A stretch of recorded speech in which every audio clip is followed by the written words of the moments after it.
page de ce texte qui est à votre disposition ici au micro, de venir le lire.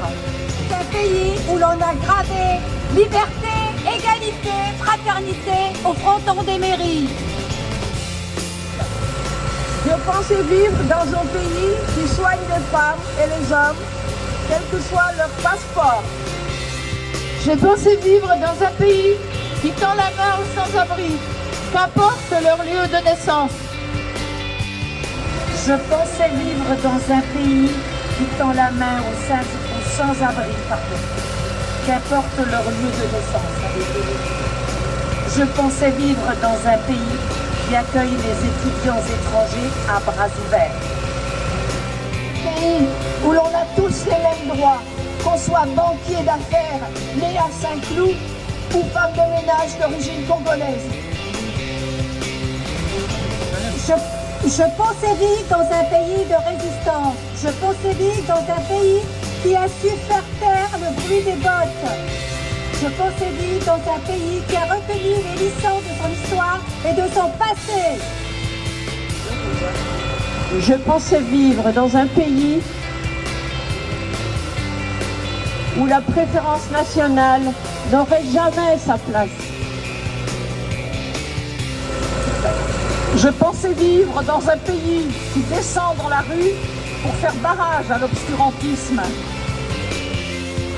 Je pensais vivre dans un pays où on ne pourrait infuser les discours brumeux des marchands de laine. Je pensais vivre dans un pays où la préférence nationale n'aurait jamais sa place.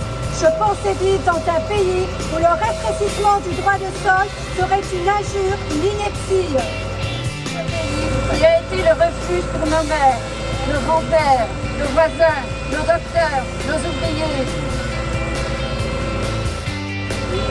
Je pensais vivre dans un pays que le monde entier observe et admire.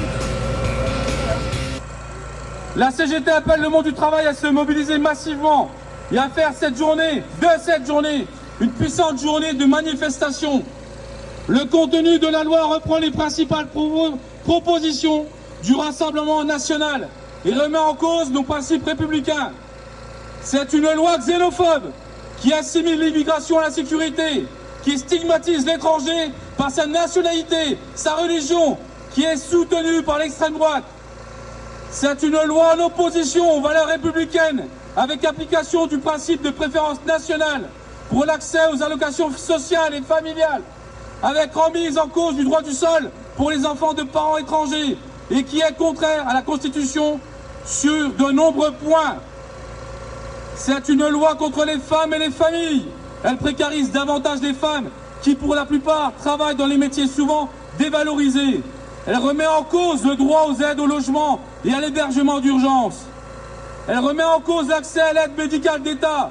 Elle favorise l'expulsion des enfants. C'est une loi par et pour le capital, en précarisant les travailleurs. La loi va tirer l'ensemble des droits des travailleurs vers le bas et contribuer au dumping social. Il faut rappeler que l'immigration ne coûte pas, bien au contraire. L'immigration est une richesse pour notre pays.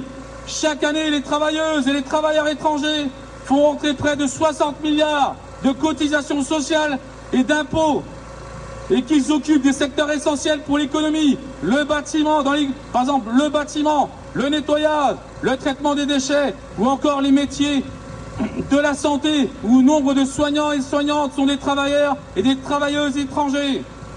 L'immigration, très souvent jeune, elle atténue le vieillissement de la population. La CGT porte d'autres propositions, notamment la régularisation des travailleurs et travailleuses pour éviter le dumping social et l'égalité de traitement entre les salariés. C'est dans ce cadre que la CGT exige la régularisation des travailleurs en grève en région parisienne et dans le nord de la France. Pour gagner des droits pour toutes et pour tous, pour s'opposer à la loi Asile-Migration, gagner le retrait de la loi, peser sur les décisions du Conseil constitutionnel et obtenir une régularisation de droits de tous les travailleurs sans papier. En Côte d'Or, plus de 70 organisations, de nombreuses personnalités ont repris cet appel. Merci à toutes et tous. Merci à vous qui êtes là. Je ne reprendrai pas tout ce qui nous scandalise dans cette loi, article par article. Nous serions encore là à la tombée de la nuit. Pour ne prendre qu'un seul aspect de cette loi, il s'attaque à des aspects essentiels des droits de l'enfance, déjà bien mis à mal ces dernières années. C'est des années d'attente pour avoir droit aux prestations sociales. Pour ceux qui ont voté cette loi, un enfant étranger a-t-il moins besoin de manger, de se vêtir, de se loger qu'un enfant français? Pour des mères d'enfants français, il faudrait prouver que le père prend en charge depuis 3 ans les enfants pour avoir un titre de séjour, le droit de travailler. C'est condamner encore plus qu'aujourd'hui ces familles, ces enfants à la misère.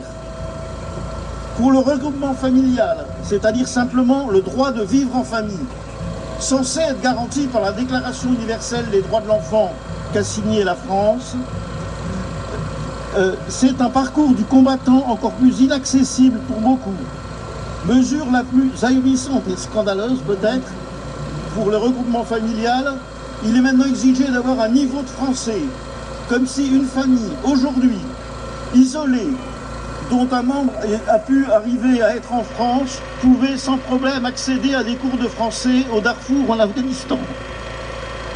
C'est vouloir exclure de l'hébergement d'urgence, c'est-à-dire simplement du droit de ne pas dormir à la rue par un temps comme aujourd'hui, des adultes comme enfants, s'ils n'ont pas les bons papiers.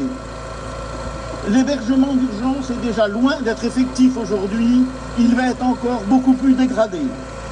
Ce n'est que quelques exemples, mais qui illustrent le degré d'inhumanité de cette loi. Mais si cette loi a pu être votée, c'est aussi à la suite de l'énorme campagne de mensonges, de désinformation, de la presse Bolloré et d'autres. Aussi, alors si nous sommes aujourd'hui largement rassemblés, ne restons pas entre nous. Allons dès demain expliquer, informer, convaincre nos collègues, nos voisins, nos proches, pour être toujours plus nombreux à refuser racisme et xénophobie. Et pour cela, militants d'associations, syndicats, partis, simples citoyens, nous pouvons tous être utiles et nous avons tous un énorme travail devant nous.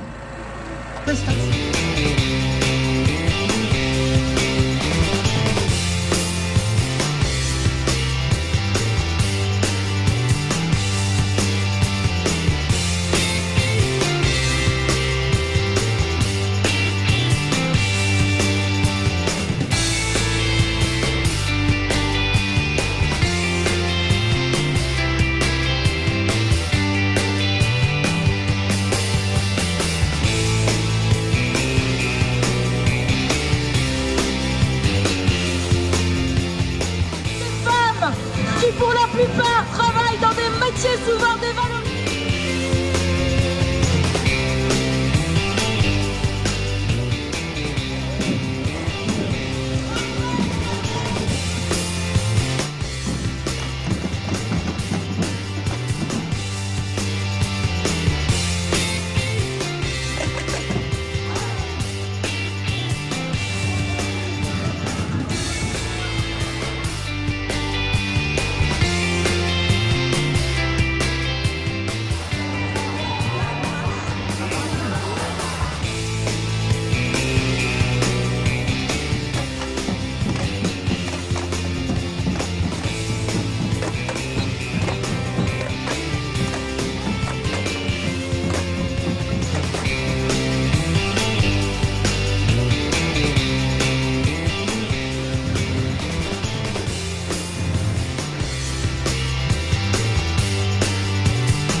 Première, deuxième, troisième